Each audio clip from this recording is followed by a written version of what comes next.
Start करते हैं हम लोग with structure of atoms. So will be dealing with the development of the atomic model. So far what we have a problem is कि at that time जब 18 19th century और early 18th century में problem ये था कि we didn't know कि what are the matters made up of and Dalton's atomic theory dropped in 1808, and he suggested that all the matters are made up of atoms which are indivisible, right? So at that time there was no technological advancement, so that's why he came up with these postulates. And according to his theory, all matters are made up of very small particles, and he called it as atoms. And he suggested that the atoms are indestructible and they cannot be subdivided or created or destroyed. Okay.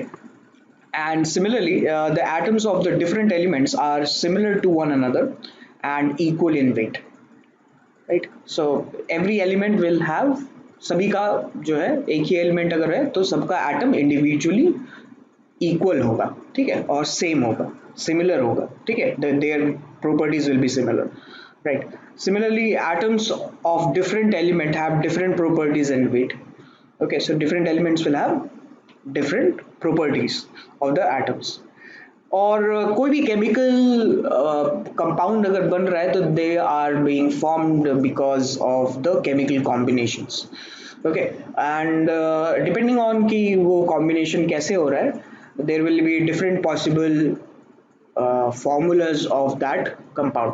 So chemical combination results from the union of atoms. So two atoms will combine to give you a compound. So they are not. It has not been said कि they will be fused और उन दोनों के बीच में mixing होगा, ठीक है. दे he just suggested that कि the atoms will combine, okay, and the atoms will combine uh, and it will produce a different entity after the combination. Okay, and the individual property of the atoms is not going to change. Okay, so if you once again अगर आप उन सभी elements को अलग कर दोगे compound से, तो फिर भी जो अलग किए हुए elements है उनका जो प्रॉपर्टीज है वो प्रॉपर्टीज वही होगा जो इनिशियली बनने से पहले, कंपाउंड बनने से पहले था. Okay, so there was some issues with this theory क्योंकि ये बहुत पहले दिया गया था. At that time there was no technological advancement. So Dalton's atomic theory was able to explain the law of conservation of mass, law of constant composition, and law of multiple proportion. It is very successfully. Okay, so depending on कि ये कौन कौन से points के बारे में बात कर रहा है. जैसे अगर हम लोग बोले कि atoms of same element are similar to one another and equal in weight, so this can be used in the theory to explain the law of conservation of mass. क्योंकि अगर सेम कॉम्पोजिशन के elements अगर उन लोग उठाए या same elements उठाए तो उनका मास जो है वो सिमिलर रहेगा. So law of conservation of mass suggest कि the mass is neither created not destroyed, it remain constant in a chemical reaction. Okay, तो कोई भी केमिकल रिएक्शन होगा तो जितना आपने अमाउंट ऑफ रिएक्टेंट लिया है that will be equals to amount of the product. Okay, so whenever I say reactant, आप रिएक्टेंट का मतलब ये समझो कि वो रिएक्ट होना चाहिए, ऐसा नहीं होना चाहिए कि वो बस एक्सेस में लिया गया है, ठीक है. जो रिएक्ट नहीं कर पाएंगे उसको हम लोग रिएक्टेंट नहीं बोलेंगे. जो रिएक्ट किया हुआ है, प्रोडक्ट बना रहा है, that is reactant. Okay, similarly law of constant composition. Law of constant composition suggest करता है कि अगर हमारे पास एक मॉलिक्यूल है तो वो molecule through out the universe उसका कॉम्पोजिशन सेम रहेगा. किसका कॉम्पोजिशन? एलिमेंट्स के कॉम्बिनेशन के रेशियो का कॉम्पोजिशन, ठीक है. जैसे for example H2O is a water, ठीक है, it's a formula of water. So water will be same through out the universe. की वो अर्थ में अगर वाटर इज H2O तो ऐसा नहीं होगा कि मार्स में जाएंगे तो H2O की जगह D2O ही वाटर होगा, right. And the combination of the ratios of the atom in H2O is 2:1, hydrogen is to oxygen का. So definitely ये composition जो है आपका ये constant रहने वाला है throughout the universe, right? Similarly law of multiple proportion. law of multiple proportion क्या बोलते हैं ये कहता है कि अगर हमारे पास दो एलिमेंट है और वो दो एलिमेंट जो है वो कंपाउंड बना रहा है, जैसे for example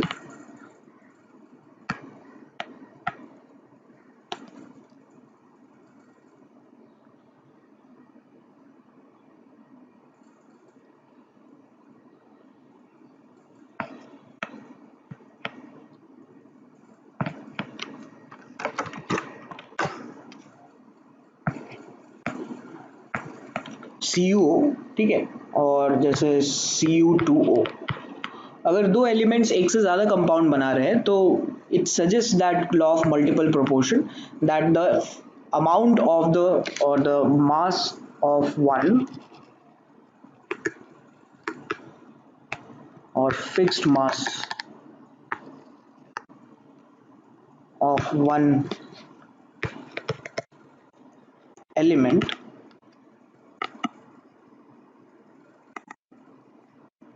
combines with the other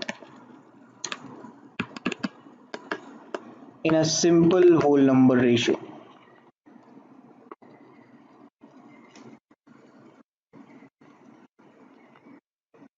ठीक है, सो जैसे CuO और Cu2O है, तो इसमें हम लोग देख सकते हैं कि फर्स्ट एलिमेंट में CuO में आपका कॉपर का जो मास है that is 63.5, this is the atomic mass of copper, और ऑक्सीजन का जो मास है that is 16.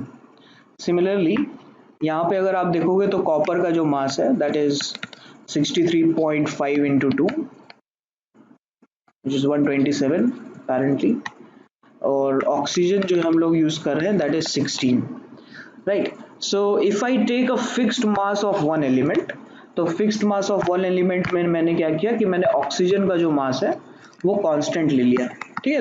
You can see that कि दोनों कंपाउंड बनाने के लिए we have use same amount of oxygen, right. और कॉपर का अगर हम इसमें अब रेशियो निकालें कि वो किस रेशियो में कंबाइन कर रहा है, तो CuO इज टू Cu2O, इसमें अगर आप देखोगे तो कॉपर का जो रेशियो है वो कॉपर का रेशियो आ जाएगा आपका 1:2, ठीक है. This is the copper's ratio with fixed mass of oxygen, right. This can go and on for various different compounds, ठीक है. बहुत सारे compounds इसी तरीके से combine होते हैं. बहुत सारे examples है, जैसे we can take H2O and H2O2, right. Similarly we can also take carbon monoxide and carbon dioxide, right. और साथ में इसमें हम लोग कार्बन सब ऑक्साइड भी ले सकते हैं, right.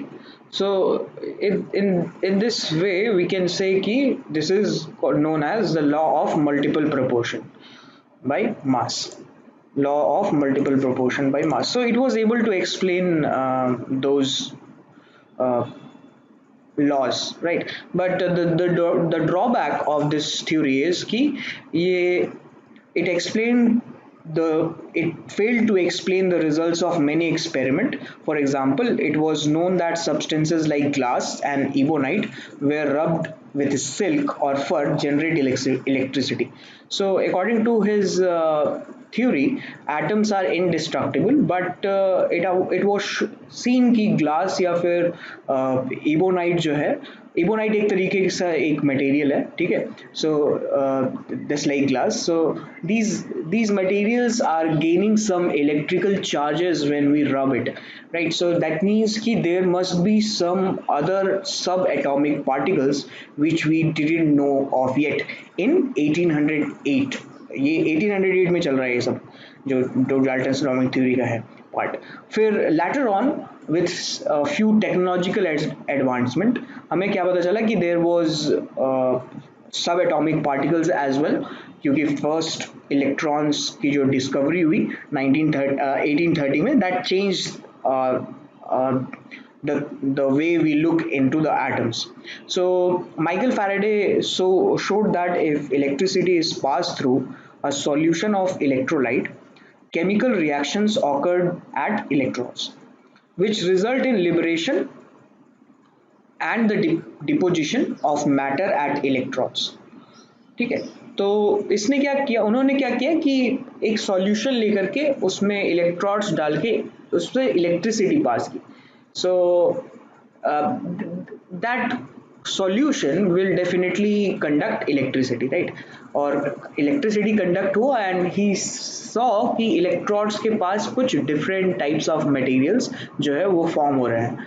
सो दैट मीन्स कि electricity is being converted into chemical energy, और vice versa will also be true, right, कि केमिकल एनर्जी को हम लोग इलेक्ट्रिकल एनर्जी में भी कन्वर्ट कर सकते हैं. जो ड्राई सेल है या फिर जो बैटरीज हम लोग यूज करते हैं, that is what it is, कि वो केमिकल एनर्जी को इलेक्ट्रिकल एनर्जी में कन्वर्ट करता है, right. But the point is कि he came up with an idea that कि इलेक्ट्रॉन्स का एक्सचेंज हो रहा है, that is why the nature of the compounds which is getting formed is different from what we have taken initially, right. So इसके experimental setup में क्या है कि we have a long glass tube और इसको एक वैक्यूम पंप से connect कर दिया.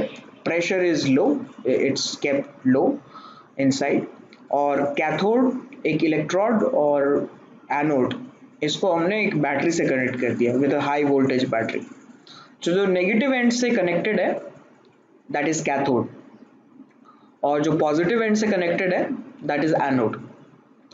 Okay, so the experiment which suggested is कि this इसमें हाँ एक और बात है कि इसमें फ्लोरोसेंट का कोटिंग जो है वो लगाया गया at anode end, ठीक है, like ZNS is a floating fluorescent coating, right. So the results of these experiments are summarized below. क्या क्या रिजल्ट आया एक्सपेरिमेंट का? The cathode ray started from cathode and moved towards anode. Okay, cathode से start हुआ और anode की तरफ move हुआ, ठीक है, बढ़ता गया इधर. फिर the rays themselves are not visible but their behaviour can be observed with the help of certain kind of material, fluorescent और phosphorescent like ZNS, which glows when hit by them. For example television में भी यही होता है, ठीक है. तो इसमें जितने भी कैथोड पार्टिकल्स यहाँ से निकल रहे थे, वो कैथोड पार्टिकल्स निकल करके एनोड पे गए और एनोड से टकरा गए. कुछ तो एनोड से टकरा जाएंगे, बाकी हम लोग जो एनोड यूज कर रहे हैं यहाँ पे वो परफोरेटेड एनोड है. परफोरेटेड का मतलब there was some small holes inside it. वो उस होल से जो कैथोड रे है वो कैथोड रे निकला और निकल करके वो फ्लोरोसेंट कोटिंग में जाकर के टकराया और वहां से कलर्स प्रोड्यूस हुए.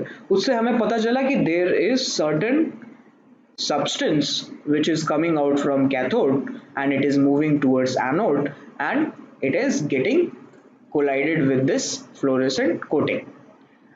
Okay, सिमिलरली टेलीविजन पे भी यही होता है. जो आप कलर पिगमेंट्स देखते हो वो कलर पिगमेंट्स आपके इसी वजह से होते हैं कि वो इलेक्ट्रॉन्स आकर के टकराते हैं फ्लोरोसेंट स्क्रीन से. अभी तो एलईडी वगैरह आ गया है, एलसीडी वगैरह आ गया है, बट नॉर्मली जो पहले ज़माने में होता था ना, टीवी बड़ा सा होता था, ठीक है, उसके पीछे काफ़ी स्पेस चाहिए होता था, राइट, और ब्लैक एंड वाइट टीवीज़ होते थे पहले. सो उनमें ये सब जो है वो यूज़ होता था. कभी अगर बचपन में आप लोगों ने अगर उसको खोल करके देखा होगा या फिर कोई इलेक्ट्रीशियन उसे खोल करके ठीक कर रहा होगा तो आपने देखा होगा कि उसमें एक बड़ा सा एक चेम्बर रहता है और वो चेम्बर कुछ ऐसा ही दिखता है, ऐसा ही दिखाई देता है जो यहाँ पे हम लोग देख रहे हैं अभी, ये वाला ऐसा चेम्बर, राइट. इधर आपका स्क्रीन होता था टीवी का और इधर पीछे कुछ ऐसे सेटअप्स होते थे, यहाँ पे कुछ बल्ब जैसा लगा होता था, right. So in absence of electrical and magnetic field these rays travel in a straight lines.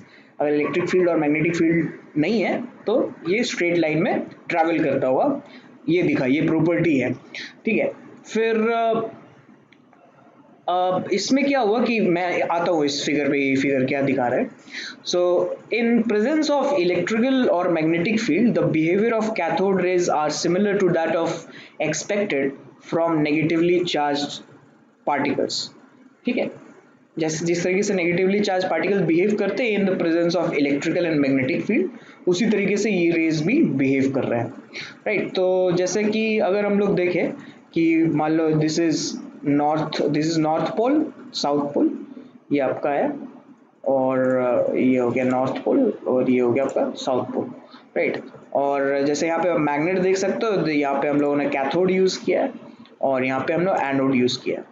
Right, तो अगर आप हम लोग इसमें इलेक्ट्रिक फील्ड अगर अप्लाई कर रहे हैं, ठीक है, बस इसको ऑन किया, ये कोई बैटरी से कनेक्टेड हुआ, इसको ऑन करेंगे तो इलेक्ट्रॉन्स जो है वो पॉजिटिव एंड की तरफ अट्रैक्ट होगा, है ना, ए की तरफ अट्रैक्ट होगा.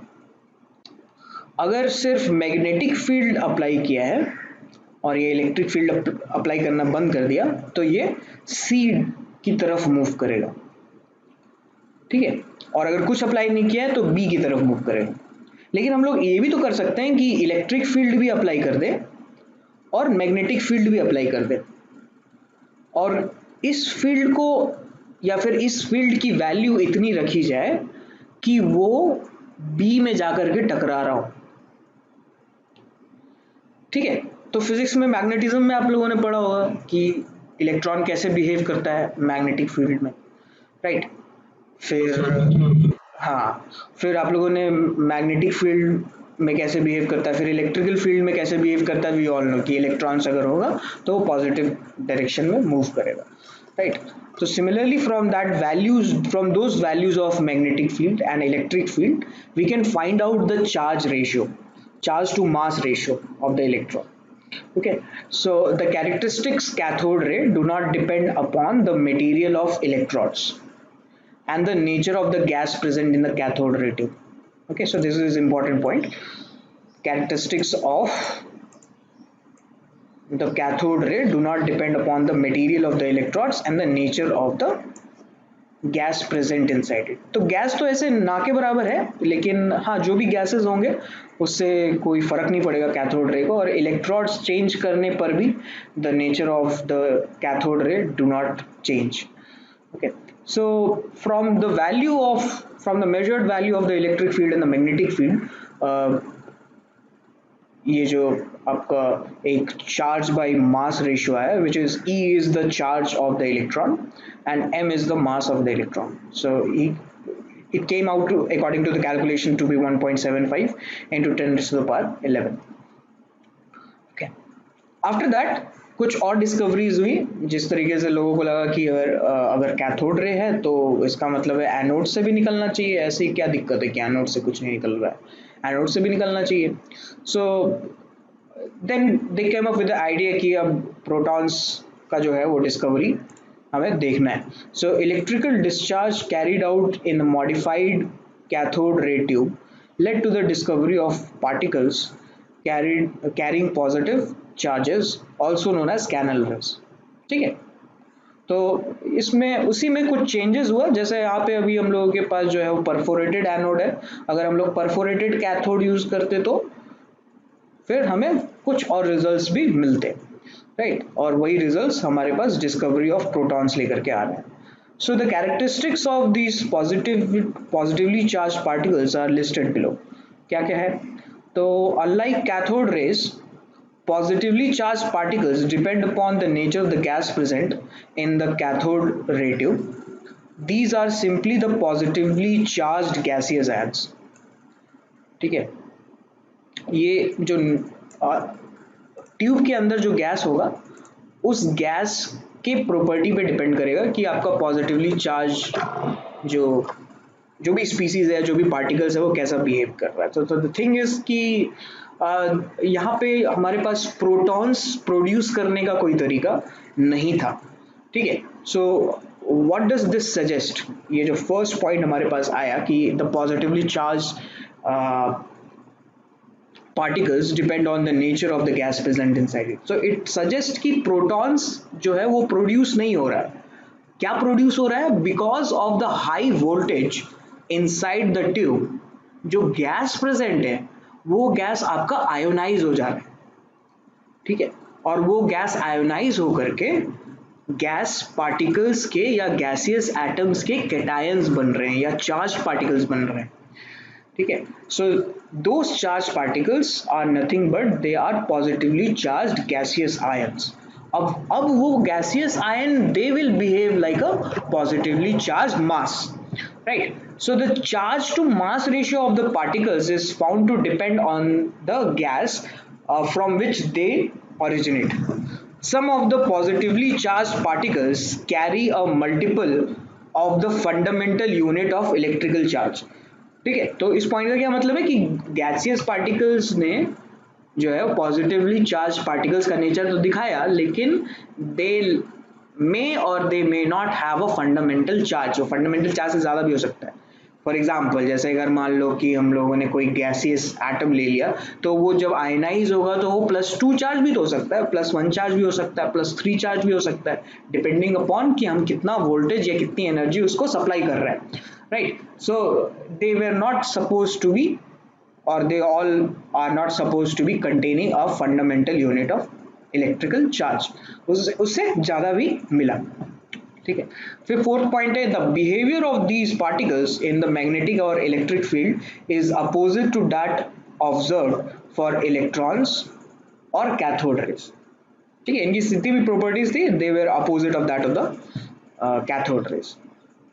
Then discovery of neutron happened, और न्यूट्रॉन में these particles were discovered by Chadwick in 1932. so you can see कि कितना बड़ा लंबा गैप है, एक हिस्टोरिकल गैप, कि आपका जो कैथोड रे है वो 1830 में आ रहा है, and almost 100 years after that we were able to discover कि न्यूट्रॉन्स भी प्रेजेंट है. So there were many things which is going to happen in these 1 century, और उसी के बारे में जो है हम लोगों को इसमें मेजॉरिटी ऑफ द चैप्टर्स में पढ़ना है. सो इसका जो डिस्कवरी है न्यूट्रॉन का वो ऐसे हुआ कि they bombarded thin sheet of beryllium by alpha particles, और इससे बॉम्बार्ड करने पे वो जो बेरियम पार्टिकल्स है they converted into ionised atoms, और those ionized atom produced neutrons. Okay, सो इसका काफ़ी लंबा चौड़ा है एक डिस्कवरी ऑफ न्यूट्रॉन का. आप चाहो तो एनसीईआरटी में पढ़ सकते हो. द थिंग इज कि जो भी एक्सपेरिमेंटल सेटअप दिया हुआ है एनसीईआरटी में, that is sufficient to know. आप जब हायर स्टडीज करोगे तो फिर you can go into the details of the discovery of the neutrons, because it is related with the what we can say is nucleus chemistry और nuclear chemistry से related है थोड़ा बहुत, क्योंकि बेरिलियम और अल्फा पार्टिकल का interaction जो होगा, so that will B nuclear in nature. Okay, so definitely neutrons, जैसे मैंने बोला कि प्रोटॉन्स जो है आप प्रोड्यूस नहीं कर सकते, सिमिलरली न्यूट्रॉन्स भी जो है वो प्रोड्यूस होना थोड़ा मुश्किल है. The reason being is that कि नाउ वी नो कि एटम्स के अंदर जो है न्यूक्लियस है, न्यूक्लियस के अंदर आपका प्रोटॉन है और न्यूट्रॉन है, तो यू कैन से कि अगर आपने न्यूक्लियस को डिस्ट्रॉय कर दिया तो आप तभी आपको जाकर के प्रोटॉन और न्यूट्रॉन्स मिल सकते हैं, राइट? सो दैट्स वाई अगर न्यूट्रॉन्स चाहिए तो you will have to destroy those nucleus, so that's why nuclear chemistry is involve. But anyway, the thing is कि we don't need to go into the details of the discovery of the neutrons. Rather हम अगर stick करें कि cathode ray experiment क्या है और उसके variations क्या हैं with the discovery of the protons, then that is fine. That is more than sufficient for JEE Mains. Okay, so जैसे इलेक्ट्रॉन, प्रोटॉन और न्यूट्रॉन की यहाँ पे प्रॉपर्टीज गिवन है. So we have symbol as E, P and N. P for proton, N for neutron. Absolute charge अगर देखेंगे तो that is -1.6 into 10⁻⁻19. Calculation purpose के लिए आपको इतना ज़्यादा डेसिमल के बाद वैल्यू लेने की जरूरत नहीं है. You can take -1.6 into 10⁻⁻19. Similarly, the opposite charge of that of the proton plus 1.6 into 10⁻⁻19. Relative charge जो है that जो हम लोग बात कर रहे थे, फंडामेंटल चार्ज जो हम लोग लेते हैं इसका, वो एक इलेक्ट्रॉन में -1 चार्ज लेता है, ठीक है. हालांकि -1 इज अनदर यूनिट, और ये जो है आपका चार्ज है ये कूलम में दिया हुआ है, ठीक है. सो definitely the electron has -1 charge, that is what we take to be a fundamental charge. Similarly protons का भी जो है वो +1 चार्ज लेते हैं. न्यूट्रॉन का is 0 charge. Similarly absolute charge of the neutron is also 0. Mass of electron देखेंगे तो मास of electron you can see that is 9.1 into 10⁻31 kg. और सिमिलरली प्रोटॉन का मास आ रहा है 1.67 एंड न्यूट्रॉन का भी आ रहा है मास 1.67 but you can see that कि जो न्यूट्रॉन है वो थोड़ा भारी है, हल्का सा भारी है फ्रॉम प्रोटॉन, राइट। और वो जो मैंने अभी वर्ड जो बोला है हल्का, वो हल्का बहुत ज़्यादा हल्का है, राइट, क्योंकि वी आर टॉकिंग अबाउट 10⁻⁻27 का रेशियो, राइट। तो ये तो मतलब पहले तो आप उसमें 27 पॉइंट्स के बाद 27 जीरो लगाइए, उसके बाद जो लिखना है लिखिए, that would be fine. So in a way neutron is slightly heavier than the protons, okay. और अगर इसका मास निकालेंगे हम लोग in terms of atomic mass unit, you जो है दैट इज यूनिफाइड मास, ये हम लोग मूल कॉन्सेप्ट में पढ़ेंगे। What is that? I think most of you guys know कि क्या है unified mass, that is atomic unit mass, atomic mass unit. और इसको हम लोग यूज करते हैं जब we have subatomic particles और माइक्रोस्कोपिक पार्टिकल्स, और इसके मास जो है हम लोग यूनिफाइड मास में कंपेयर करते हैं। So unified mass of electron is 0.00054 और यूनिफाइड मास प्रोटॉन का आ जाता है 1.007। सो द थिंग इज कि if you don't remember this, that is fine, you just have to know this value.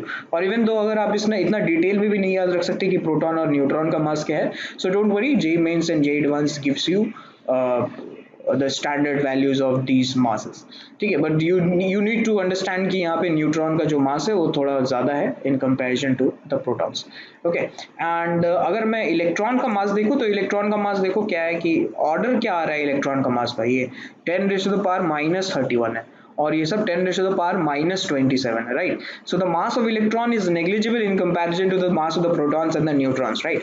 ये ऑलमोस्ट अगर मैं 10⁻⁴ मल्टीप्लाई करूंगा, राइट, इसमें 10⁻⁴ सॉरी इसमें 10⁻⁴ अगर मल्टीप्लाई करेंगे 10⁻⁻31 में, तब जा करके जो है आपका 10⁻⁻27 का ऑर्डर में आएगा वो, राइट। तो इट इज ऑलमोस्ट अराउंड 10⁻⁴ कितना हो जाए 10,000, right. So this is 10,000 less मास इसका, राइट।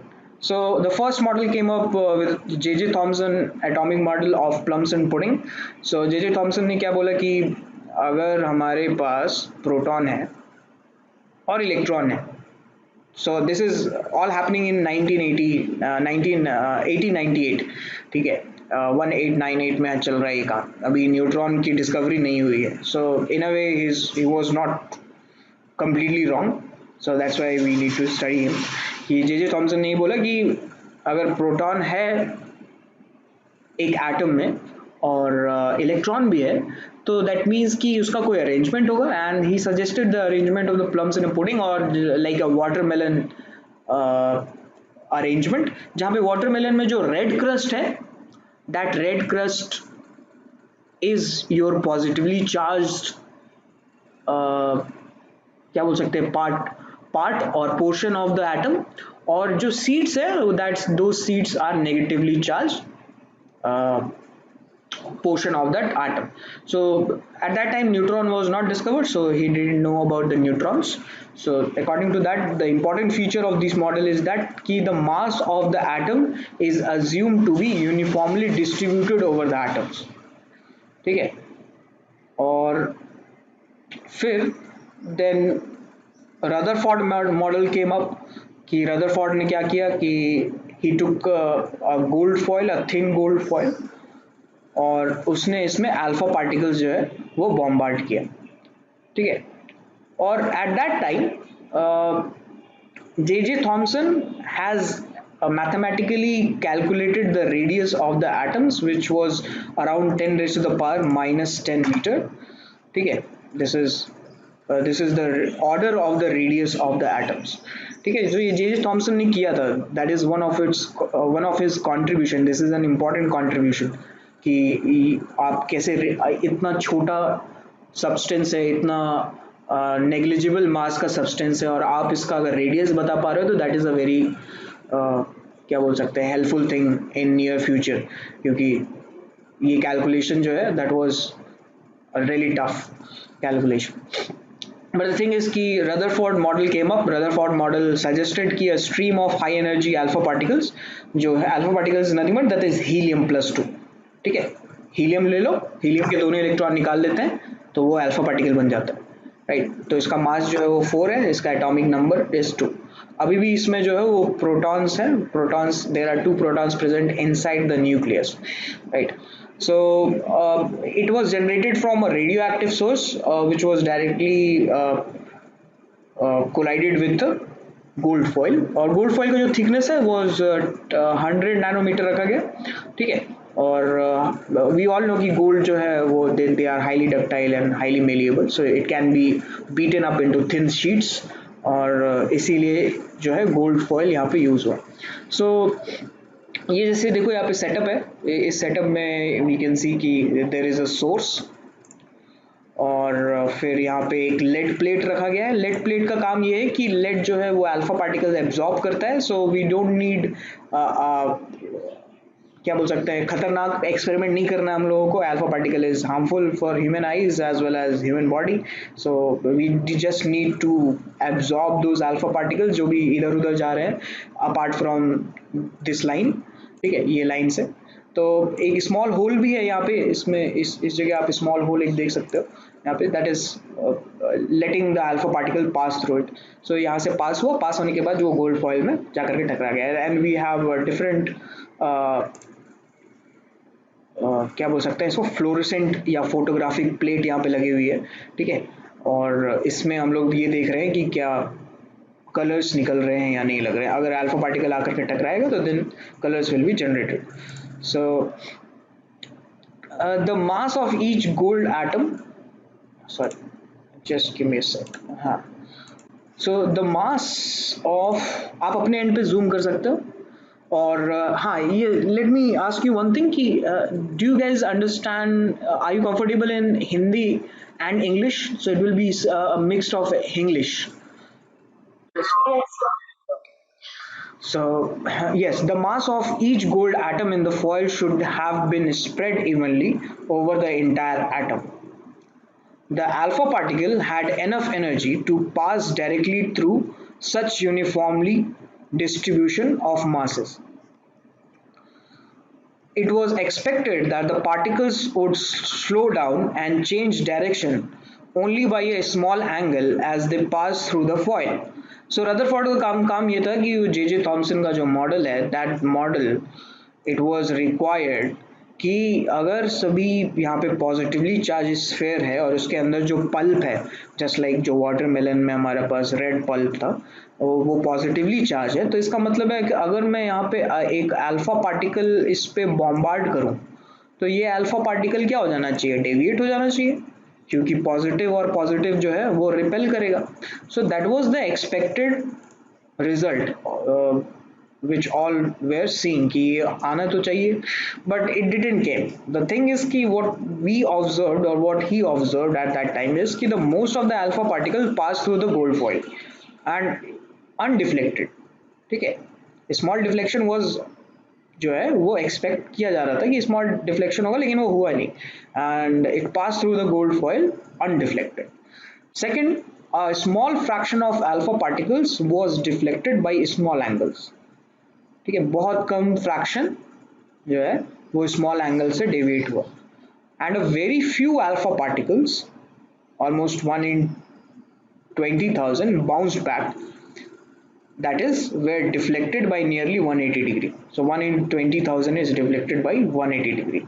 ये इसका जो है कोई ऑब्जर्वेशन आया, ठीक है। So many thoughts have been put into these observations कि क्यों हो रहा है। Then he came up with this conclusion that the most of the space in the atom is empty as most of the alpha particles pass through the foil undeflected. ये पहले observation का ये conclusion है, क्योंकि most of the alpha particle pass through the gold foil, that's what that mean कि atoms में जो जितना भी स्पेस है that is vacant, right. Second, जैसे देखो, a small fraction of the alpha particles are deflected by small angles. It means that a few positively charged alpha particles were deflected. The positive charge has to be concentrated in a very small volume that repelled and deflected the positively charged alpha particles. Okay, तो इसका मतलब है कि there was a concentrated positively charged substance or a mass or a volume is present inside the atom, जो कि उसके पास से जब जा रहा हो तो वो डिफ्लेक्ट कर देगा। तो यहाँ पे ऐसा कुछ देखो मेंशन किया हुआ है, जैसे जैसे ये एटम्स मेंशन किए हुए हैं, and there is a beam of alpha particles and we have thin gold foil. ये कुछ फ्यू मॉलिक्यूलर लेयर्स का जो है वो थिकनेस है। अगर मैं बोल दूं कि दिस इज 100 नैनोमीटर थिकनेस, तो 100 नैनोमीटर क्या हो जाएगा, 100 × 10⁻⁻⁹ right? So that is almost of the order of the radius of the atoms, right? So जो जो भी thickness है यहाँ पे, those thickness was around few atomic thickness, ठीक है। ये thickness हम लोग जो है वो उसका क्रॉस सेक्शन बनाया हुआ है हम लोगों ने। तो यहाँ से देखो, जैसे ये वाला जो अल्फा पार्टिकल है, ये वाला जो अल्फा पार्टिकल है, ये यहाँ गया और ये यहाँ जाने के बाद ये डिफ्लेक्ट हो गया with a small angle, right. Similarly ये वाला भी देख सकते हैं हम लोग, ये यहाँ गया और यहाँ से जाकर के डिफ्लेक्ट हो गया। So this is not necessary colliding with the nucleus. ये अगर न्यूक्लियस से जरा सा भी पास से होकर के जा रहा है तो दैट मीन्स कि it is going to be repelled, right. So that's why there were a very small fraction of those alpha particles which deflected by a small angle, okay। So that's why we are saying कि a positive charge has to be concentrated in a very small volume, okay, because of this, the second observation. Then the third observation suggests that the volume occupied by the nucleus is negligible as compared to that of the volume of the atom, okay, because of very few alpha particles जो है वो 180 degree से bounce back किया। तो radius of atom was already calculated in the order of 10⁻⁻10 meters, और radius of the nucleus जो है वो आपका 10⁻⁻15 मीटर्स में। सो यू कैन इमेजिन कि ये जो है कितना बड़ा है। ये नंबर देख करके तो इमेजिनेशन नहीं होता है, but imagine a cricket ball और आपके पास एक क्रिकेट फील्ड है जिसका जो रेडियस है वो 2 किलोमीटर है। I am talking about the radius, I am not talking about the diameter, ठीक है। अगर डायमीटर अगर आप एक एंड से दूसरे एंड में चले जाओगे तो 4 किलोमीटर चलना पड़ेगा, ठीक है। तो इतना बड़ा आपके पास एक क्रिकेट ग्राउंड है और उसमें एक जो क्रिकेट बॉल है, नॉर्मल क्रिकेट बॉल, वो रखा हुआ है मिडिल में। That is the ratio of their sizes, ठीक है। So Rutherford proposed the nuclear model of atom after the discovery of protons। so Rutherford के पास जो है वो एक एडवांटेज है कि उसको पता है कि प्रोटॉन्स जो है वो present है। According to this model, the positive charge and the most of the mass of the atom was densely concentrated in extremely small region called nucleus। So he suggested कि nucleus में जो भी है proton और neutron रहेगा, ठीक है। And the nucleus is surrounded by electrons that move around the nucleus with a very high speed in a circular path called orbits, just like our solar system, right? And the electrons in the nucleus are held together by electrostatic force of attraction, ठीक है। तो ये तीन जो है उसने postulates रखे और according to that he came up with his model of atom। But there was a drawback of the Rutherford model, and that drawback was कि when a body is moving in an orbit, it undergoes acceleration, ठीक है। कोई भी body अगर charge body अगर move कर रहा है ऑर्बिट में तो वो acceleration, it is going under acceleration, it can do so by acceleration। So according to electromagnetic theory of Maxwell, charged particles when accelerated should emit electromagnetic radiation, ठीक है। ये उस टाइम में मैक्सवेल थ्योरी आ चुका था। मैक्सवेल ने ये suggest किया कि अगर मैं चार्ज पार्टिकल्स को एक्सेलरेट करता हूँ तो दो charge particles will lose energy in the form of electromagnetic radiation। So therefore an electron in an orbit will emit radiation, और अगर वो emit करता है radiation that means कि its energy will lose, और वो अगर उसका energy lose हो रहा है तो वो धीरे धीरे करते करते वो जाकर के न्यूक्लियस में जाकर के समा जाना चाहिए, गिर जाना चाहिए। So the orbit will thus continue to shrink। Calculation shows that it should take an electron only 10⁻⁻8 seconds to spiral into the nucleus, ठीक है। So उसका पाथ भी जो है वो सजेस्ट किया गया, और वो पाथ जो है कहा गया कि ये स्पाइरल पाथ में चलता जाएगा।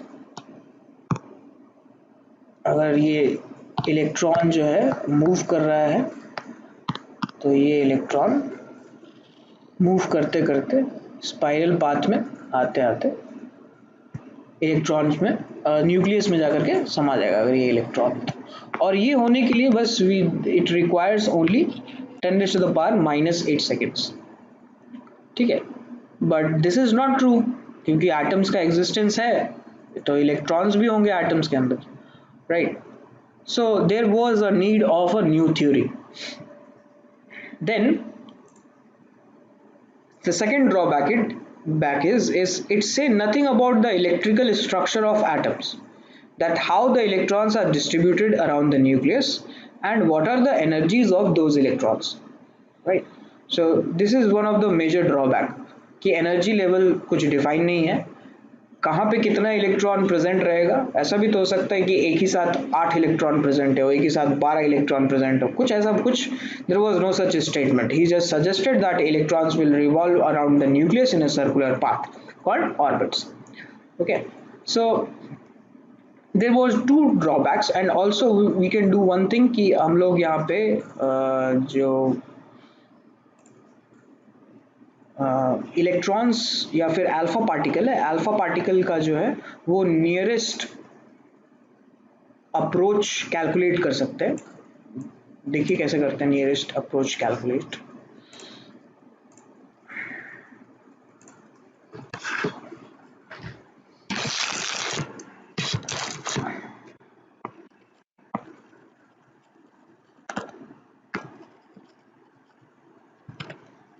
इसको कहते हैं नियरेस्ट अप्रोच थ्योरी,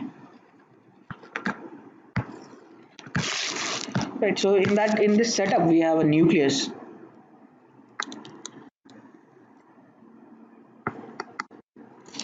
और हमारे पास एक अल्फा पार्टिकल है,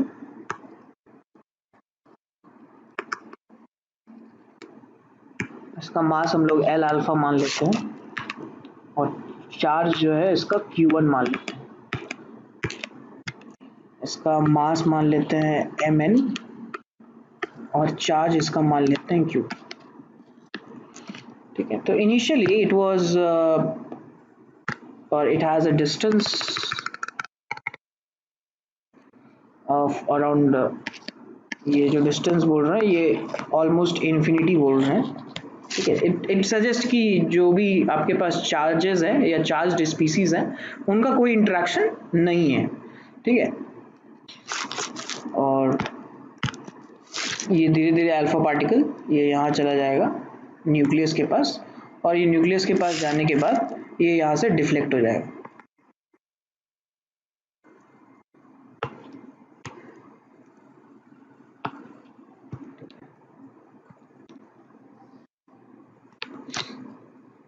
तो हमें जो है वो क्लोजेस्ट अप्रोच या नियरेस्ट अप्रोच का जो है वो कॉन्सेप्ट निकालना है यहाँ से।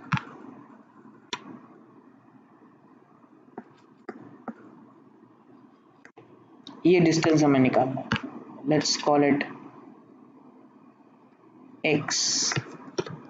ठीक है, तो यहाँ पे हम लोग एनर्जी कंजर्वेशन लगा देते हैं, कंजर्व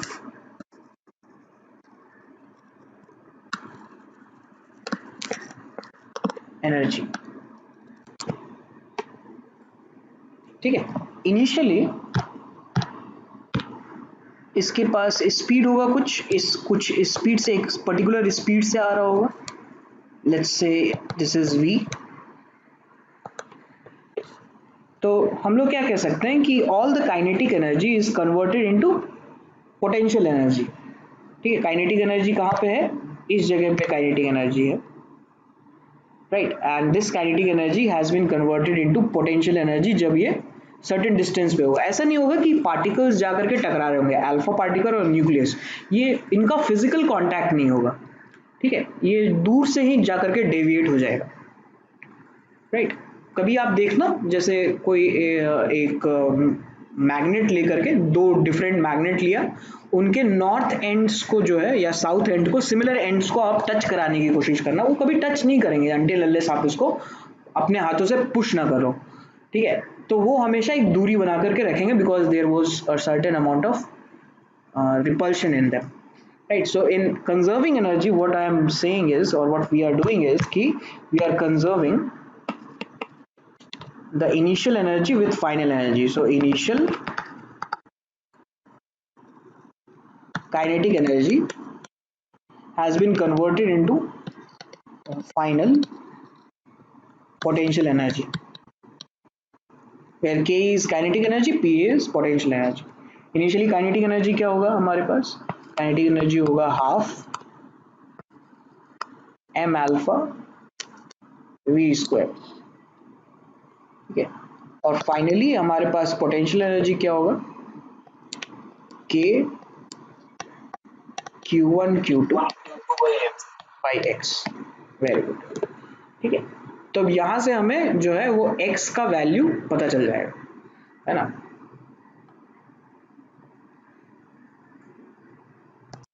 तो हमारे पास आ जाएगा x is equal to k Q1 Q2 by m alpha v square, और यहाँ पे एक 2 लग जाना चाहिए. वैल्यूज पुट कर दे रहा हूँ मैं Q1 Q2 की. So we have 2k. Q1 is the charge on helium plus 2, so that Q1 will be 2e electronic charge, or Q2 is the charge on the nucleus. Charge in the nucleus is Ze divided by m alpha v square. So this is nothing but that is 4k Ze square by m alpha v square, that is x. Okay.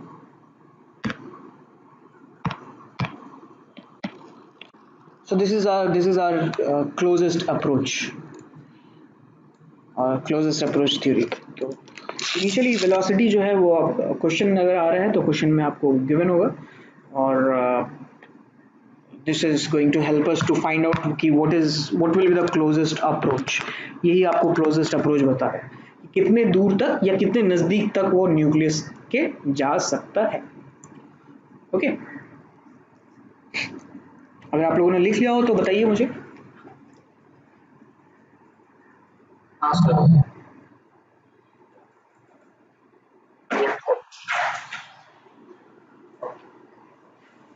Alright, चलो. सो अब एक और discussion करते हैं हम लोग कि अगर हम लोग मान लेते हैं कि गोल्ड फॉइल नहीं लिया होता, मान लो कि हम लोगों ने एल्युमिनियम फॉइल लिया होता गोल्ड फॉइल की जगह, है ना, तो उससे क्या आता रिजल्ट एल्युमिनियम फॉइल से?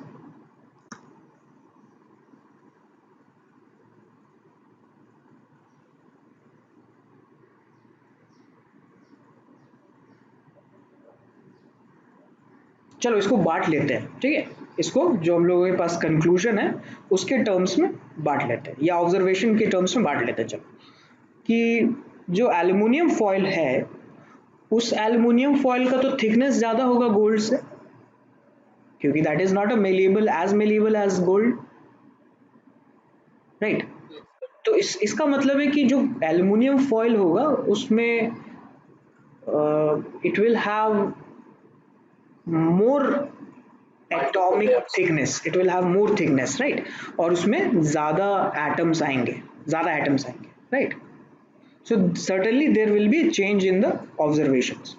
सेकेंड थिंग ये आएगा कि आपका जो एल्युमिनियम है वो गोल्ड से हल्का है. हल्का इन द सेंस कि उसमें जो नंबर ऑफ प्रोटॉन्स है न्यूक्लियस के अंदर वो कम है in comparison to gold, right. तो इसका मतलब है कि ये वाला ऑब्जर्वेशन तो कांस्टेंट रहेगा कि the most of the alpha particle pass through the aluminium foil, ठीक है. देन सेकेंड वाला होगा कि अ very small fraction of alpha particles deflected by small angles, right. क्योंकि आपका जो न्यूक्लियस का मास है या न्यूक्लियस में जो चार्जेस हैं वो कम हो गया. अगर न्यूक्लियस के चार्जेस कम हो जाएगा तो इसका मतलब है कि अब और भी कम डिफ्लेक्शन होगा, right. So the angles of deflection will be decreasing, कम हो जाएगा एंगल ऑफ डिफ्लेक्शन. फिर then a very few alpha particle, जैसे गोल्ड में आ रहा था 1 in 20,000, तो ये 1 in 20,000 जो नंबर है, ये 20,000 नंबर इंक्रीज हो जाएगा।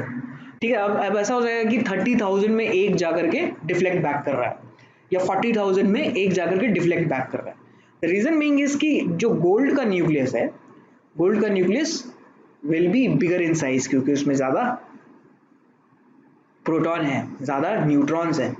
एल्युमिनियम का जो न्यूक्लियस होगा वो स्मॉल होगा, राइट। तो स्मॉल होगा तो इसका ये मतलब है कि इट्स समथिंग लाइक कि दो साइकिल है, उससे टकराना एट द सेम टाइम, और एक ट्रक है उससे टकराना, तो ट्रक से टकराने की कैपेसिटी मतलब प्रोबेबिलिटी ज़्यादा है, तो इट इज़ समथिंग लाइक कि जो ज़्यादा बड़ा होगा उससे बड़े सब्सटेंस से टकराने में प्रोबेबिलिटी ज़्यादा होगी। तो दिस इज समथिंग लाइक कि गोल्ड के न्यूक्लियस से जाकर के जो अल्फा पार्टिकल टकरा रहा है, वो उसकी प्रोबेबिलिटी ज़्यादा है टकराने की। सो 20,000 में एक जो है जाकर के टकरा पड़ रहा है, लेकिन यही अगर आपने उसका न्यूक्लियस छोटा कर दिया तो फिर वो नंबर जो है 20,000 नंबर इंक्रीज हो जाएगा।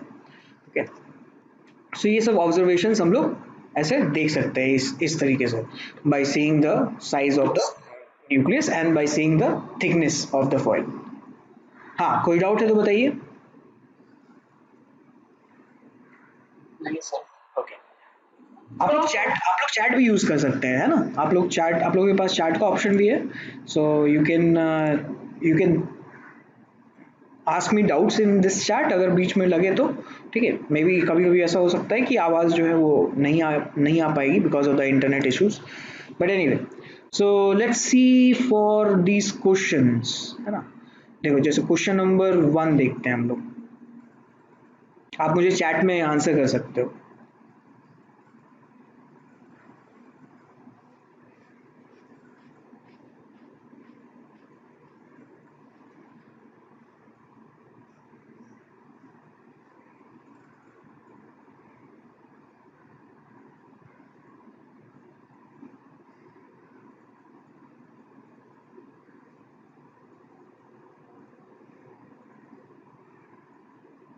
Option B.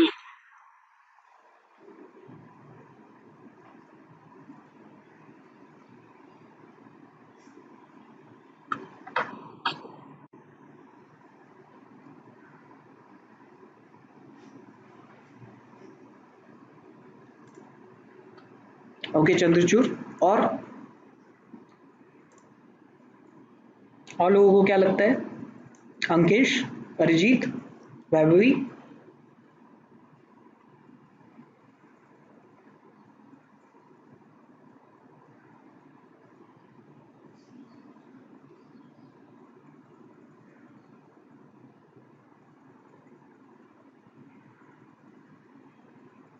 Sir, I think only one option is less than 36 is 9. So this is the reason why I think B is the answer. Yes, very good, आपने इसका एक्सप्लेनेशन भी बहुत बढ़िया दिया। सो डेफिनेटली आपका जो एंगल 60 है वो एंगल कम है, और एंगल 100 है वो एंगल ज़्यादा है, तो जितना आपका एंगल बढ़ता जाएगा उतना ही नंबर ये डिक्रीज होता जाएगा। Okay, so the correct answer is B.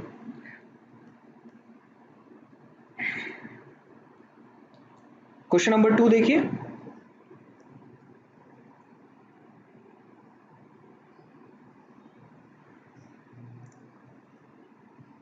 Very good Chandrachud.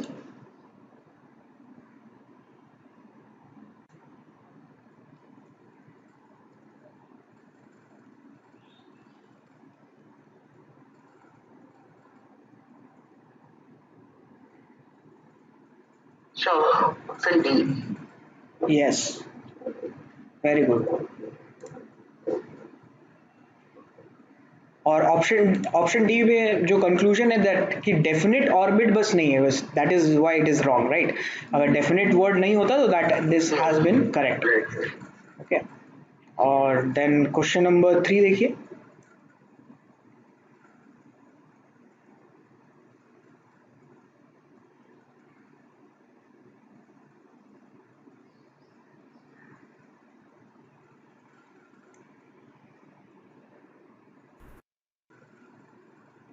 Sir, option option D लग रहा है, ऑप्शन डी क्यों लग रहा है? यस, ऑप्शन ए लग रहा है, नहीं हाँ, क्योंकि 99% आप कैसे बोल सकते हैं? यस, यू कैन नॉट से द करेक्ट परसेंटेज की कितना percentage of the mass of the atom is centred in the nucleus, right? 99% ये कैसे आया? 99% ऐसे थोड़ी है कि मतलब हैंड वॉश की तरह 99.9% जो हम क्लिक कर रहे हैं, ठीक है ना? चलो, so next is representation of atoms. जो नॉर्मली एटम्स को हम लोग ऐसे रिप्रेजेंट करते हैं, ऊपर जो वर्ड होता है और जो भी नंबर होता है, दैट नंबर सजेस्ट कि दिस इज एटॉमिक मास और मास नंबर, एंड z जो नीचे नंबर होता है that is representing the atomic number. Atomic number z represents the number of protons in the nucleus, और that is also equals to the number of electrons in a neutral atom. अगर neutral atom होगा तब number of electrons और number of protons same होगा, ठीक है? तो z represents number of protons. A जो रिप्रेजेंट है, वो रिप्रेजेंटेशन है ए का, वो रिप्रेजेंट करता है number of protons plus number of neutrons, ठीक है? इसमें देखो जैसे डिफरेंट डिफरेंट जो है कॉम्बिनेशन हम लोग देख सकते हैं। जैसे आइसोटोप्स हो गया। आइसोटोप्स क्या है? Atoms with identical atomic number but different atomic mass number, जैसे प्रोटियम, ड्यूटेरियम एंड ट्रिटियम, ठीक है? H11, H12, H13, इसका एटॉमिक नंबर सेम है, एटॉमिक मास डिफरेंट है। जैसे फिर आइसोटोप्स ऑफ कार्बन भी देख सकते हैं, C6, C12, C6, C13, C14, ठीक है? इसमें एटॉमिक नंबर सेम है, एटॉमिक मास डिफरेंट है। आइसोटोप ऑफ क्लोरीन जो है, दो दो आइसोटोप्स है, chlorine 35 and chlorine 37। Then isobars. Isobars क्या होता है? Atoms with same mass number but different atomic number, okay? जैसे कार्बन 14, कार्बन का एक आइसोटोप, एंड नाइट्रोजन का नाइट्रोजन 14, इसमें mass number is same but atomic number is different. Okay. Okay. Where we okay? Question number one. Oh, all right. I'll come back to the question number one. Isobars एक बार देख लेते हैं। इसका एक और example है argon 40 and potassium 40। Potassium का एक ये जो है आपका आइसोटोप है। सो वी हैव आर्गन 1840 और पोटेशियम 1940। इसमें भी एटॉमिक मास सेम है, एटॉमिक नंबर डिफरेंट है, ओके? सो वैभवी, अगर आपने कंक्लूजन देखा होगा तो कंक्लूजन में क्या आया था कि 180 डिग्री से जो अल्फा पार्टिकल डिफ्लेक्ट हुआ था उसका नंबर क्या था? 1, ठीक है? 1 in 20,000। आप अगर एंगल ऑफ डिफ्लेक्शन बढ़ाओगे तो number of alpha particles deflecting will be decreasing, ठीक है? तो जैसे 0 डिग्री पे हो गया, 0 डिग्री पे बहुत सारे अल्फा पार्टिकल मिलेंगे आपको। फिर जैसे जैसे आप एंगल बढ़ाते जाओगे तो वो एंगल बढ़ाने के साथ साथ number of alpha particles will decrease. तो 0 से 180 तक जाते जाते कितना हो गया ये? अगर 20,000 अगर पास कर रहा है जीरो एंगल से, तो उसमें से एक जो है वो 180 डिग्री से पास कर रहा है। तो जीरो से पास करने वाले कितने हैं? 19,999। और 180 डिग्री से क्रॉस करने वाले कितना है? एक है, ठीक है? तो 0 से 180 के बीच में जितने भी एंगल्स हैं, वो एंगल्स आपके जैसे जैसे बढ़ते जाएंगे angle of deflection, number of alpha particles भी डिक्रीज होता जाएगा। So we can say here कि as the angle of deflection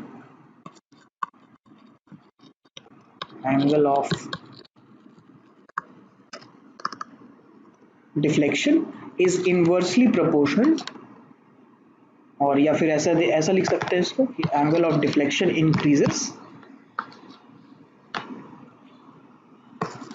number of alpha particle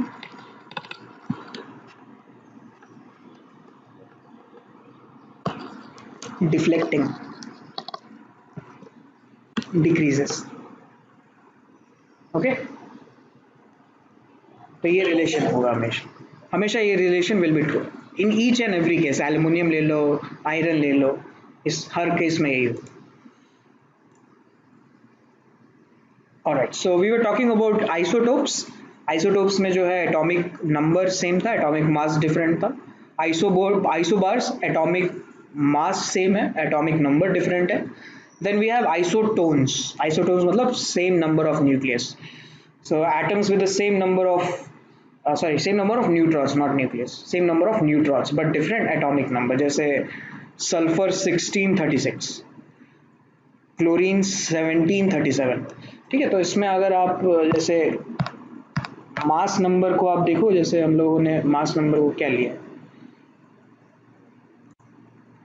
mass number क्या था आपका, number of protons plus number of neutrons ना। तो इसी तरीके से सल्फर 1636 में अगर आप Z देखोगे, sulphur 1636, so Z is 16 and A is 36, so A is nothing but that is Z plus N। तो यहाँ से नंबर ऑफ न्यूट्रॉन आ जाएगा हमारे पास 20, राइट। सिमिलरली क्लोरीन का देखो, 1737, Z is 17, A is 37, तो यहाँ से N आ जाएगा 20, same number of neutron, right. As goes for argon 1838, potassium 1939 and calcium 2040। फिर देन नेक्स्ट आता है हमारे पास आइसोडाइफर्स। आइसोडाइफर्स क्या होता है, atoms with different atomic and mass number but same neutron excess. Neutron excess क्या है, which is neutron excess is the difference between the number of neutrons and protons in the nucleus,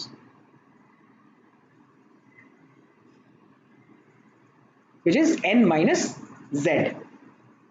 okay, n को क्या लिख सकते हैं हम लोग, n को लिख सकते हैं हम लोग a minus z, क्योंकि atomic number is equal to z plus n, तो n को हम लोग लिख सकते हैं a माइनस z। तो a माइनस z से न्यूट्रॉन एक्सेस क्या आ गया हमारे पास, a minus 2z, this is neutron excess. तो ऐसे ग्रुप ऑफ एटम्स जिसका a माइनस 2z सेम रहेगा उसको हम लोग कहेंगे कि वो आइसोडाइफर्स है। एग्जाम्पल के तौर पे जैसे देखो, thorium 92-234 and uranium 92-238। So thorium के लिए अगर कैलकुलेट करते हैं हम लोग कि Z क्या होगा, तो Z is 90 for thorium and A is 234। ठीक है, हमें क्या कैलकुलेट करना है, हमें कैलकुलेट करना है a माइनस 2z। ठीक है, सो इसमें अगर हम लोग इलेक्ट्रॉन एक्सेस देखें,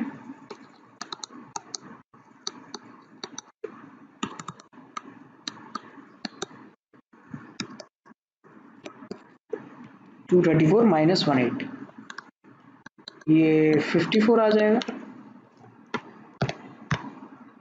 वही अगर हम लोग यूरेनियम के लिए देखें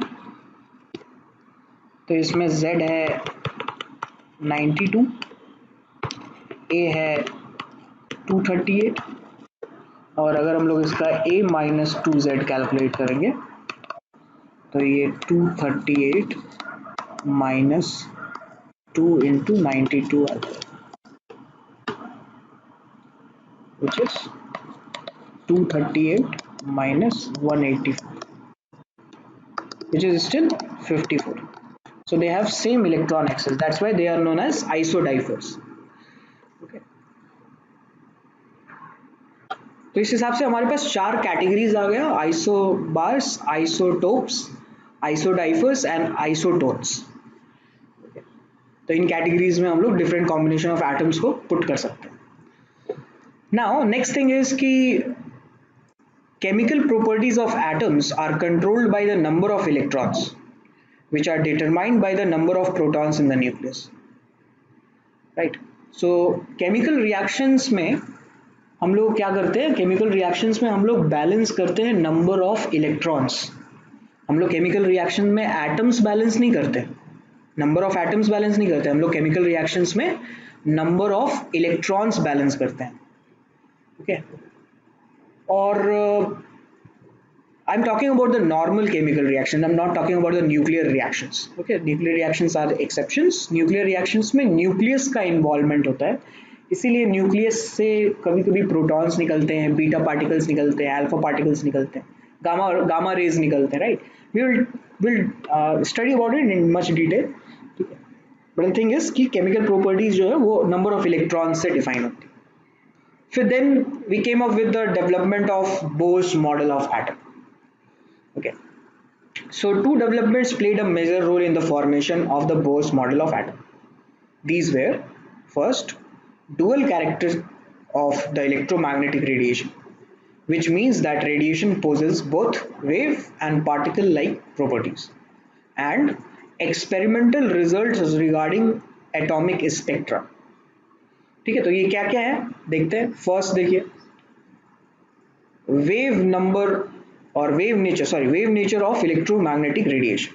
Okay, so wave nature में electromagnetic radiation में Maxwell का एक important role है, where Maxwell suggest कि when electrical charge particles move under acceleration, alternating electric and magnetic field are produced and transmitted.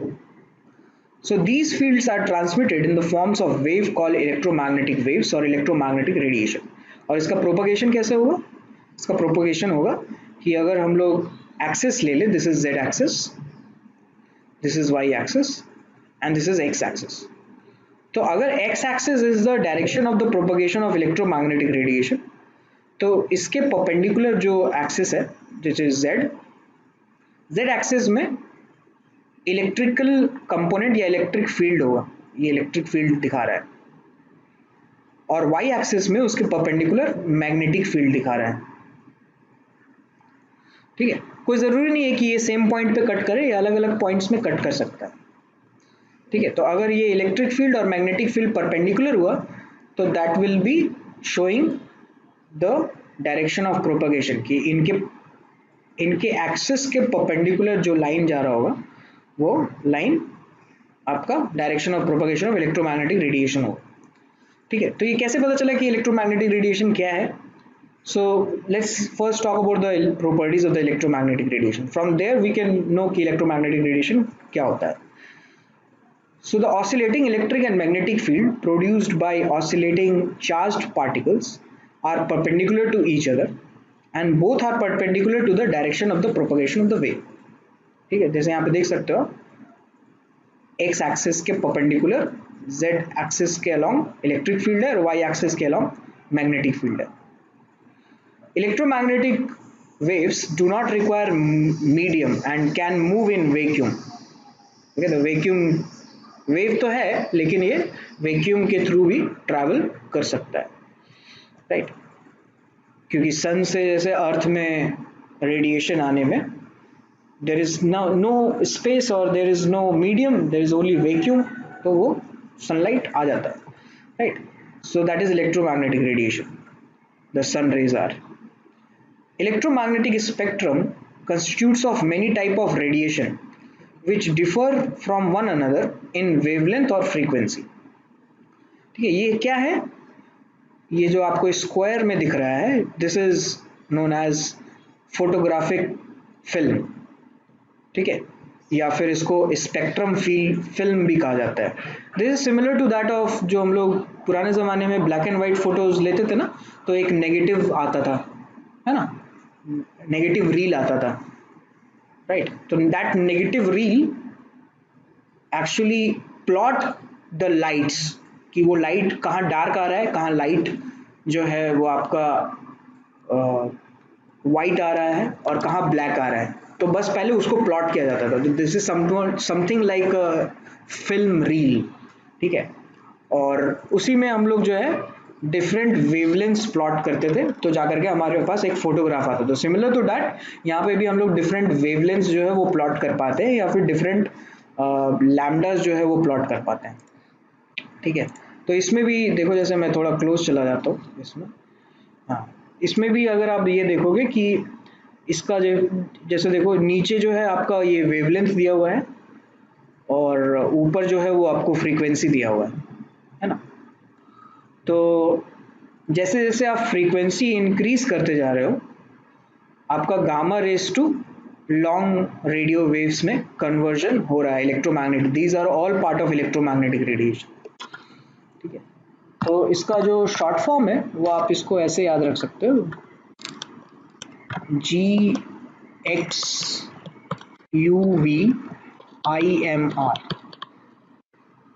ठीक है, जहाँ पे G will be representing gamma rays,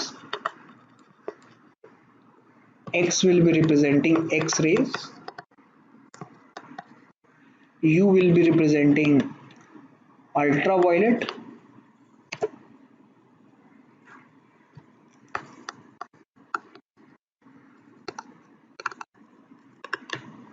V will be representing visible rays, I will be representing infrared, M will be representing microwaves,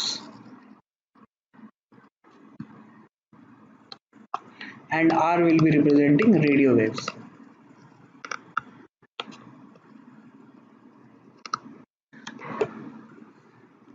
Okay. And as you move from G to R, आपका जो wavelength है वो wavelength increase होता जाएगा। ठीक है, तो radio waves का सबसे ज़्यादा वेवलेंथ होगा, इसीलिए जो रेडियोस है ना वो रेडियोस लॉन्ग रेंज तक जा पाता है बिकॉज कि उसका वेवलेंथ बहुत ज़्यादा है। ठीक है, तो you can we can hear radio. ठीक है, जैसे एफएम चलता है या रेडियो चलता है, तो ये देखो जैसे ये एफएम है। ठीक है, तो एफएम जो है लोकली काम करता है, जैसे एक सिटी के अंदर काम करता है, राइट। एफएम ऐसे आप ऐसे दुर्गापुर में बैठ करके या फिर दुर्गापुर में रहोगे और आप सोचोगे कि दिल्ली का एफएम मुझे पकड़ा आ जाए, तो दिल्ली का एफएम नहीं आएगा, वो दुर्गापुर का दुर्गापुर में ही आएगा। लेकिन अगर आप रेडियो वेव्स देते हो जो इनिशियली पहले आता था, जैसे पहले इनिशियली इंडियन गवर्नमेंट का आता था रेडियो। ठीक है, राइट, तो वो सब रेडियो जो है वो काफ़ी सेंट्रली वो कंडक्ट करते थे सब कुछ, और वो पूरा ऑल ओवर इंडिया जो है वो ब्रॉडकास्ट होता था। ठीक है, तो इट इज़ समथिंग लाइक कि जैसे कोई पॉलिटिकल लीडर का या फिर प्राइम मिनिस्टर या प्रेसिडेंट का जो है कुछ स्पीच आ रहा है, तो वो सब हम लोग जो है रेडियोज में पहले सुन सकते थे, राइट। हालांकि अब आजकल तो इंटरनेट आ गया है, काफ़ी कुछ चेंज हो गया है, बट द थिंग इज़ कि electromagnetic radiation put a very important role, जहाँ पे हम लोगों के पास अब बहुत सारी चीज़ें हैं जिससे हम लोग काम कर सकते हैं। जैसे एक्सरे जो है आपका, यू नो कि एक्सरे आपका मेडिकल पर्पसेस के लिए यूज़ होता है। गामा रेज जो है वो आपका न्यूक्लियर केमिस्ट्री में यूज़ होता है। फिर देन अल्ट्रावायलेट रेज जो है वो आपको पीने के पानी को साफ करने के लिए यूज़ होता है। देन विजिबल रेज जो है अभी आपके कलर फोटोग्राफ्स बनते हैं। ठीक है, तो इनिशियली पहले ब्लैक एंड वाइट फोटोज बनते थे, अब कलर फोटोज बन रहे हैं। देन फिर इंफ्रारेड जो है वो आपको बहुत सारी जगह पे यूज़ होता है, जैसे इंफ्रारेड लाइट्स होते हैं कुछ। ठीक है, जो कि चेक करने को आता है कि जर्म्स हैं कि नहीं है। ठीक है, मेडिकल पर्पसेस में भी यूज़ होता है। फिर माइक्रोवेव जो है वो आपके ओवंस में आजकल यूज़ हो रहे हैं, माइक्रोवेव ओवन, खाना गर्म कर रहे हैं। ठीक है, एंड वी नो कि रेडियो वेव्स किसके लिए यूज़ होता है। तो द थिंग इज़ कि ये इलेक्ट्रोमैग्नेटिक रेडिएशन अगर है, तो that electromagnetic radiation will be a combination of different wavelength of the radiation. Okay, and those radiation will be dependent कि आप कैसा यूज उसको कर रहे हो। सिमिलरली विजिबल रेज जो है आपका वो 400 नैनोमीटर से 750 नैनोमीटर तक लाई करता है, ये इसका वेवलेंथ का रेंज है। और 750 में भी रेड जो है वो सबसे ज़्यादा वेवलेंथ होगा, और वायलेट का जो है वो सबसे कम वेवलेंथ होगा, राइट। सो इलेक्ट्रोमैग्नेटिक रेडिएशन का जो है वो there are different terminologies that we use in to define the properties of a wave. तो जैसे अगर मैं एक 2D वेव ले रहा हूँ which is a sinusoidal wave, और ये साइनोसॉइडल वेव में जैसे this is Y axis and this is X axis, तो ये ऐसे कुछ वेव बन रहा है। ठीक है, जो जो टॉप पॉइंट है उसको क्रेस्ट कहते हैं। ठीक है, और जो बॉटम पॉइंट है उसको ट्रॉ कहते हैं, TROUGH। ठीक है, इसमें जो मीन पोजीशन है, this is x x axis is the mean position. This something like कि आप समझो कि एक रोप था मेरे पास पहले एक्स एक्सिस में, दो बंदे थे खड़े थे दोनों दो एंड पे।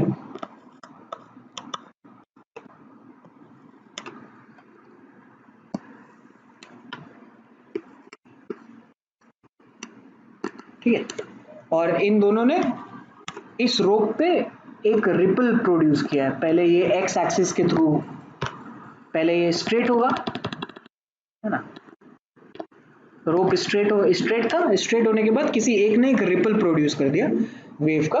तो यहाँ पे जो पार्टिकल है रोप के, वो पार्टिकल्स का एक्चुअल मूवमेंट नहीं हो रहा है, ना तो इस डायरेक्शन में हो रहा है ना तो इस डायरेक्शन में हो रहा है, मतलब एक्स एक्सिस के अलोंग इसका जो है वो मूवमेंट नहीं है रोप पार्टिकल का, है ना। किसके अलोंग मूवमेंट है? वाई एक्सिस के अलोंग मूवमेंट है। ये मूवमेंट, इस पार्टिकल का मूवमेंट हमेशा इतना ही होगा, या तो इधर होगा या तो ऊपर होगा, या तो नीचे होगा या ऊपर होगा। ये हमेशा ये पार्टिकल इसी पोजीशन में मूव करता रहेगा, ऊपर नीचे ऐसे, ठीक है। तो ये जितना हाईएस्ट पॉइंट गया मीन पोजीशन से, जितना हाईएस्ट पॉइंट गया है, इसका जो डिस्टेंस है उसको एम्पलीट्यूड कहते हैं। Okay. So how do we define amplitude? The height of crest or depth of trough, ठीक है, क्रेस्ट का हाइट या डेप्थ का, ट्रॉ का डेप्थ, इसका जो ऐसा यूनिट है that is metre. Wavelength define करते हैं हम लोग the distance between adjacent crest और ट्रॉ, एडजेसेंट क्रेस्ट के बीच में जो डिस्टेंस है उसको लैम्डा से लिखते हैं, और lambda is known as wavelength. इसका ऐसा यूनिट भी मीटर है। फ्रीक्वेंसी न्यू से रिप्रेजेंट करते हैं, this is called new, number of oscillations per unit time, ठीक है, दैट इज फ्रीक्वेंसी। तो फ्रीक्वेंसी क्या होगा कि ये जो पार्टिकल हम लोगों ने अभी लिया था जैसे क्रेस्ट में, ये ऊपर नीचे मूव करेगा, तो एक रिवॉल्यूशन करने में इसको कितना टाइम लग रहा है। अगर ये ऊपर से स्टार्ट हुआ था तो नीचे आया फिर ऊपर गया, तो ये ऑसिलेशन करने में इसको कितना टाइम लग रहा है, that is known as frequency. इसका जो ऐसा यूनिट है that is known as second inverse, और इसको हर्ट्ज भी कहते हैं। और न्यू को हम लोग लिख सकते हैं 1 by time period, capital T is time period, ठीक है। So the time period is the time for one complete oscillation, ठीक है। So time taken by wave to travel a distance lambda, ये भी बोल सकते हैं हम लोग, time taken by wave to travel a distance lambda, that is time period. Then we have velocity, so the distance travel by wave in 1 second. तो इसको हम लोग क्या कह सकते हैं कि अगर in T seconds, in one time period seconds, lambda metre जो है वो ट्रैवल करते हैं हम लोग, तो यूनिटरी मेथड अगर लगाते हैं तो हेंस इन 1 सेकेंड कितना डिस्टेंस होगा हमारे पास, लैम्डा बाई टी, राइट। तो 1 सेकेंड में हम लैम्डा बाई टी मीटर जा रहे हैं, इसका मतलब स्पीड भी हमारा इतना ही है, speed is lambda by T metre per second, या फिर स्पीड को हम लोग लैम्डा न्यू भी लिख सकते हैं, बिकॉज 1/t इज न्यू। तो इसको 1/t को हम लोगों ने पुट कर दिया है, अब c is lambda V. Next is wave number. Wave number क्या होता है? The number of waves per unit length. Wave number is nothing but that is 1/लैम्डा, ठीक है, इसका ऐसा यूनिट मीटर इनवर्स होता है, number of waves per unit length, per unit length में कितना वेव्स है हमारे पास, दैट इज वेव नंबर, ठीक है। तो इसका कोई फिजिकल सिग्निफिकेंस नहीं है वेव नंबर का, this is just a mathematical term. बाकी इनका फिजिकल सिग्निफिकेंस है, वी नो की स्पीड क्या होता है, वी नो की टाइम क्या होता है, ठीक है। टाइम पीरियड भी आपको दिखेगा कि 1 ऑसिलेशन है, जैसे पंखा घूम रहा है तो 1 रिवॉल्यूशन में कितना टाइम लग रहा है, that is the time period, ठीक है। और number of oscillations per unit time, अगर टी टाइम में 1 रिवॉल्यूशन कर रहा है तो 1 सेकेंड में कितना रिवॉल्यूशन करेगा, that will be the frequency, ठीक है। वेवलेंथ क्या है, एम्पलीट्यूड क्या है, they have physical significance, but wave number just is just a number, ठीक है। तो जैसे देखो ये क्वेश्चन, देखो क्वेश्चन नंबर 4,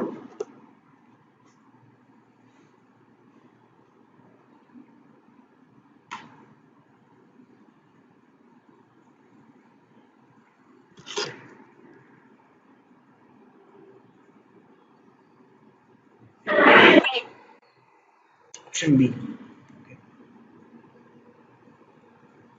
सबका यही आ रहा है,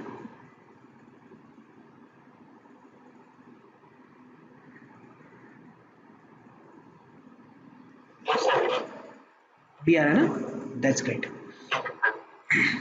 वेरी गुड। फिर क्वेश्चन नंबर 5 देखो,